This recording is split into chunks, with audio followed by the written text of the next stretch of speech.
كان الكتاب والقلم زمان ليهم قيمة. دلوقتي غيروا العلم، ودي حاجة مش بإيدينا.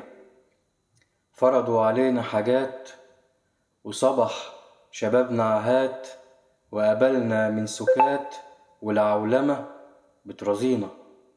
دلوقتي غيروا العلم، ودي حرب وموجهة علينا.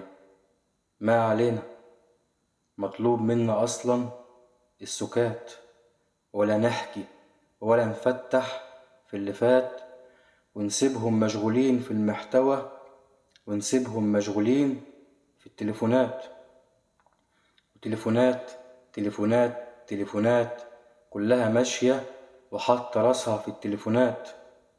حولونا من كائنات بشرية لبوتات، واحنا صم بكم عمي من سكات.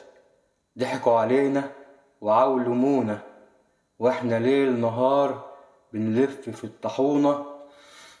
وحتى من التكنولوجيا بتاعتهم بيرمولنا احنا الفتات. فتليفونات تليفونات تليفونات كلها ماشية وحط راسها في التليفونات.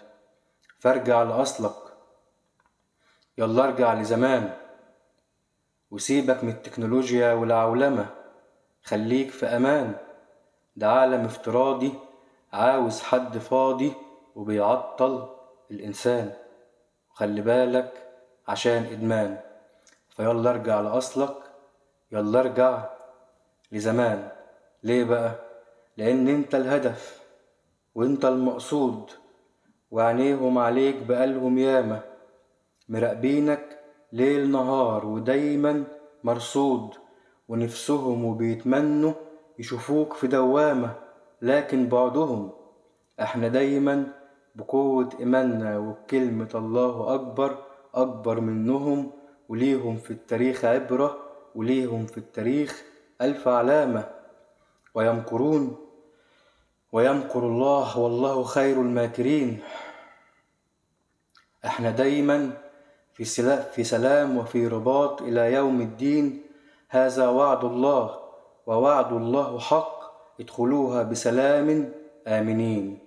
فلو مهما كادوا أهل الشر وزادوا في خطط ونبر وقر، مسيرهم يقعوا في الخية، وبإذن الله محفوظة بهية.